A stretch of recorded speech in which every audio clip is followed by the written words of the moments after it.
રાજકોટના લોકો પણ માસ્ક વગર ન નીકળતા બહાર। જી હા, કેમ કે પ્રદૂષણ બાબતે રાજકોટ પણ દિલ્હીથી હવે બહુ દૂર નથી।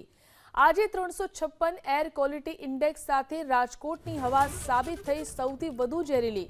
શહેરના આફ્રિકા કોલોની 2 માં સૌથી વધુ 453 અને માધવ પાર્કમાં 416 એર ક્વોલિટી ઇન્ડેક્સ નોંધાયો, જે આરોગ્ય માટે સૌથી જોખમી છે।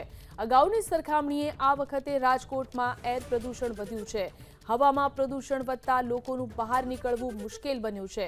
પ્રદૂષણ સામાન્ય રીતે જ્યારે AQI 150 થી ઉપર જાય છે ત્યારે તે હવા શ્વાસ લેવા માટે જોખમી સાબિત થાય છે। હાલમાં ઔદ્યોગિક અને શહેરી વિસ્તારોમાં વાહનોના ધુમાડા અને ઇન્ડસ્ટ્રીયલ એકમો, કન્સ્ટ્રક્શન સાઇટને કારણે હવામાં ઝેર ભળી રહ્યું છે। હવાની ગુણવત્તા કથળતા તેની સીધી અસર લોકોના સ્વાસ્થ્ય પર પડી રહી છે।